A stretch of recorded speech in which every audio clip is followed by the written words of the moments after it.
Okay, hi everyone. Welcome to the end of week 3, the beginning of week 4.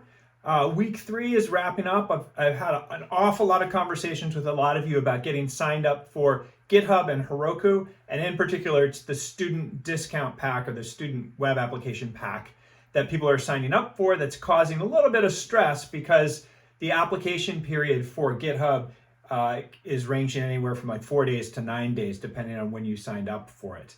So the first thing to point out is that if you are having trouble getting your credentials or they're asking you for documents that you don't have, please reach out to me via direct message on Slack, and I can provide you a letter of introduction from me and the school, UCI. That seems to speed things up a little bit. To that end, if you have reached out to me and you haven't been able to connect your Heroku account yet, and you're worried about being late, what I'm going to have you do is just do the assignment when you can. It will come in with late and have late penalty marked off. And what I'll ask you to do is just follow the procedure in the Getting Started module for asking for a regrade. If you've reached out to me and I know that like you're trying to get authenticated and you're running into some problem, it's not going to be a problem. The other thing to recognize is that in this week, in week 3, what we're coming off of, the actual work that you have to do once you're signed up with Heroku and GitHub with the Student Developer Pack is actually very small. It's just a proof of concept kind of website that's literally like 3 to 5 lines, something like that, which you're copying from the website. So the work, once you have the pipes fit and all the plumbing put together, is not very hard. And that was intentional because I know that this plumbing work, this getting all the internet cloud services working together smoothly, is its own task, let alone making the application. So reach out if you need that letter of application. I know that there's one person that's had some trouble with the credit card entry, like Heroku is making them wait for quite a long time. So we'll work through all those issues and get it figured out. But remember, there's a lot of grace for you guys in getting this set up because not all of this is on you, right? We're waiting for GitHub in some cases. And just like some of the assignments where the information is very dynamic because it's coming from the actual internet, like we're going to roll with it. And the main thing to do is to make sure you reach out before or early so that if I have to go back and regrade, I'm like, oh yeah, they reached out to me early. So this is clearly an issue getting GitHub or Heroku to play right. So that's what we're coming off of. A lot of conversations about that. Coming into week 4, our focus in week 4 is going to be on one of the 3 languages that are used to create websites. The language that we're going to focus on is cascading style sheets.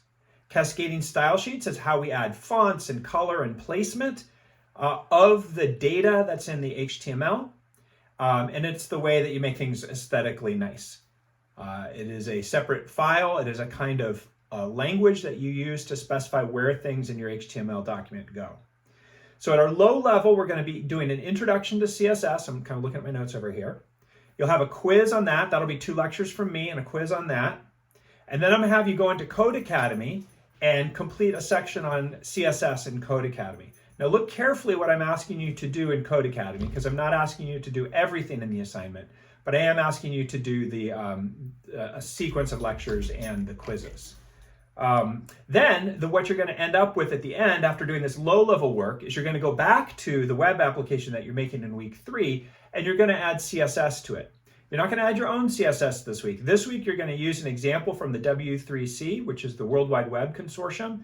They have this amazing CSS file that will enable you to take one HTML document and restyle it in like 4 or 5 radically different ways. And the point of that is for you to see how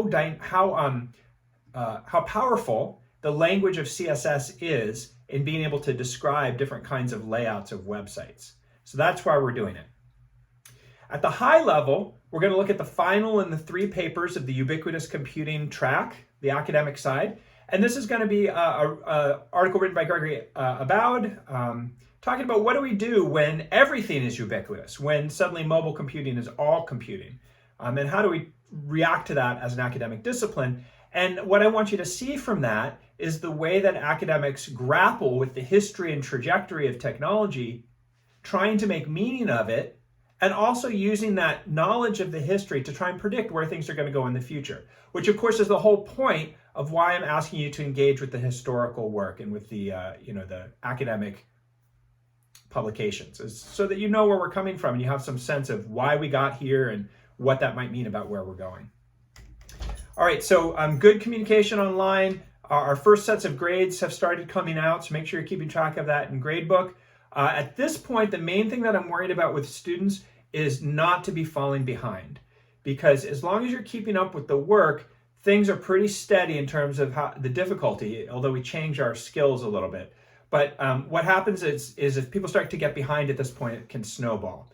So try to keep a steady pace. Try not to binge too much on the work in this class. It's a little better both for your learning and for completing the work to bite off little bits regularly. It tends to work better with busy lifestyles anyway. All right, hope everything else is going okay for you. I miss seeing folks in person. Reach out if there are any questions. Here we go, week 4.